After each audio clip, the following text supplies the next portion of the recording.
মাৰামাৰি হবো হ্যাঁ ও জবাৰে গেল প্ৰতিদিন বলক ফাট আৰু এতিয়া একদম ঘৰত লগ পাইছোঁ যাই মই গান্ধী মণ্ডপ গৈছিলোঁ সেইটো ব্লগ পিছত দি দিম এতিয়া মই কলেজ যাব লাগে বহুত দেৰি হৈছে so' guys let's start the video' তো এতিয়া মই চাব ক্লাইম্বিং কৰিম ক্লাইম্বিং চাই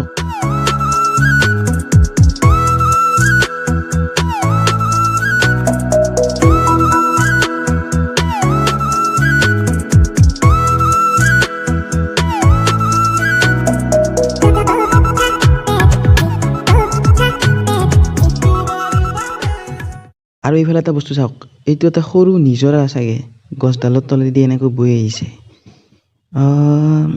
এই পানী খাব পাৰি নে কিবা অলপ পানী ওলাই আছে কি বা এইবিলাক বাদ দিয়ক আৰু আমাৰ খোৱা চোৱা হৈ গ'ল একদম আৰু এতিয়া আমি গান্ধী মণ্ডপ যাই আছোঁ গান্ধী মণ্ডপ ফাৰ্ষ্টতে তেল মাৰি ল'ব কৈছোঁ এতিয়া তাৰপিছত গান্ধী মণ্ডপ যাইছোঁ চাই দিলে হাও কেনে কৰে হাও আৰু গাইজ মই এইখিনিতে এটা কথা কওঁ আপোনালোকৰ আগত আজি এনে মই নকওঁ কিন্তু আজি কওঁ যে প্লিজ গাইজ অলপ শ্বেয়াৰ কৰিব আমাৰ ভিডিঅ'বিলাক তাৰমানে আমি পঢ়াত ইমান ভাল নহয়তো সেইকাৰণে আমি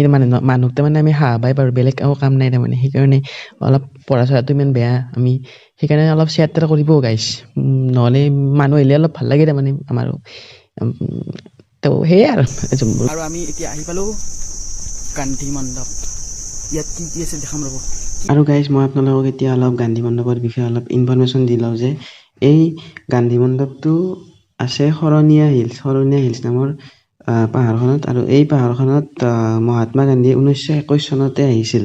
আৰু সেইবাবে এই হিলছটোৰ নাম তাৰমানে তেওঁৰ স্মৃতিত গান্ধী মণ্ডপ বুলি ৰখা হৈছিল আৰু এয়া লিখা আছে 1970 চনৰ 2 অক্টোবৰ তাৰিখে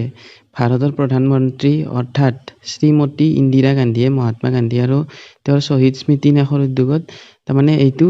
ভালদৰে স্থাপিত কৰিছিল আৰু এতিয়ালৈ ধুনীয়াকৈ ৰাখি থৈ দিছে আৰু তো এইটো এটা হিষ্টৰিকেল প্লেচ হয় আপোনালোকে চাব আহিব পাৰে আহিব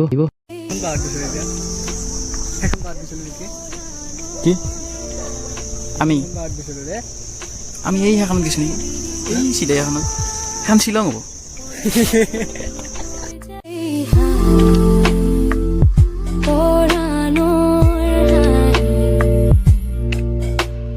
ক্ষণে বিৰিঙি যায়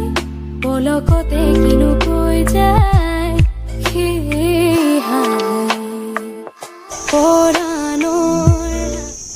কপিকুল ইমান নাচাবে ভিডিঅ'টো গছত সেইটো গাম্বুৰা হয় গাম্বুৰা আস্তে যাম খাই যাম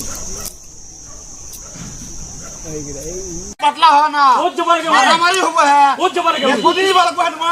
ফাট এই কষ্ট কি কাম এটা লাগিবি হেলমেট পিন্ধি আছো মই